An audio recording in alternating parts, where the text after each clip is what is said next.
Bonjour, nous allons voir aujourd'hui dans la trigonométrie dans le cercle une application de la relation fondamentale de la trigonométrie. Cette application n'est pas uniquement dans le cercle, elle peut s'appliquer dans d'autres choses. Alors par exemple, on nous donne un angle alpha et on nous dit qu'il appartient au deuxième quadrant. Et par exemple, on nous dit que le sinus de cet angle-là est égal à 3/7.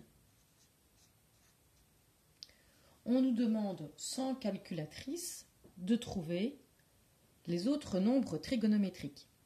Alors, qu'est-ce qu'un nombre trigonométrique? C'est sinus, cosinus, tangente. Donc, si on a le sinus, les autres inconnus seront le cosinus, la tangente et éventuellement la cotangente. Alors, on va trouver ça grâce à la formule fondamentale de la trigonométrie qui est sinus au carré d'un angle plus cosinus au carré d'un angle est égal à 1. Le carré représente le sinus au carré, le cosinus au carré. Ici, on connaît le sinus. Donc, ce qui veut dire que le sinus au carré, ça va me faire 3/7 au carré. Attention que 3/7, c'est bien le sinus, ce n'est pas l'angle. Donc, le sinus de alpha au carré, c'est 3/7 au carré, plus cos carré alpha, parce que lui, on ne le connaît pas, on le cherche, c'est égal à 1. Je n'ai plus qu'une inconnue là-dedans, je vais pouvoir le trouver. Donc, ça va me faire 9/49 plus cosinus d'alpha au carré est égal à 1. Ce qui, alors j'isole le cosinus alpha, et donc je vais avoir 1 moins 9/49.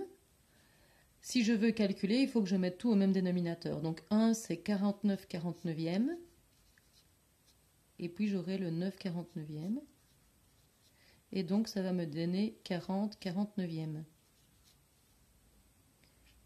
Moi, je ne veux pas le cosinus au carré, je veux le cosinus de alpha. Je vais donc prendre la racine carrée de 40/49. Pardon. Et surtout, je n'oublie pas que j'ai deux réponses possibles. J'ai la réponse positive et la réponse négative. Alors, ceci, je vais pouvoir le calculer. Racine carrée de 40, ça me fait 4 fois 10, ça me fait 2 racines de 10. Et ici, ça va me faire 7 racines carrées de 49. Et j'ai toujours le plus ou moins. Maintenant, il faudrait savoir si on doit choisir le plus ou le moins. On n'aura pas les deux réponses qui seront possibles. Alors, on nous donne encore une information qu'on n'a pas encore utilisée. Alpha appartient au deuxième cadran. Alors, première chose, on peut vérifier la donnée. Donc, dans le deuxième cadran, le sinus est positif. Donc, c'est possible que sinus fasse 3/7. Dans le deuxième cadran, comment est le cosinus? Si je me rappelle bien, le cosinus, ça représente l'abscisse. Donc, ici, c'est positif, ici aussi. Et là, c'est négatif. Dans le deuxième cadran, le cosinus est négatif. Je dois donc éliminer le plus et je garde le moins, car alpha appartient au deuxième cadran. Ce qui fait que mon cosinus alpha, il est égal à moins 2 racines de 10 sur 7. Il faut à présent que je trouve la tangente. Pour trouver la tangente, je peux partir de la formule fondamentale qui lie la tangente avec le cosinus. Mais je peux aussi partir de la formule qui me dit tangente d'alpha égale à sinus alpha sur cosinus alpha. Le sinus, c'est 3/7. Le cosinus, je viens de trouver que c'était moins 2 racines de 10 sur 7. Je dois diviser une fraction par une fraction, donc ça revient à prendre le numérateur et à le multiplier par l'inverse du dénominateur, ce qui va me donner moins 3 sur 2 racines de 10.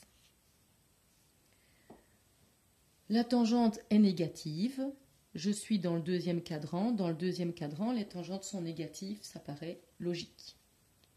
Pour ce qui est de la cotangente c'est l'inverse de la tangente, donc du coup il suffit d'inverser le numérateur et le dénominateur.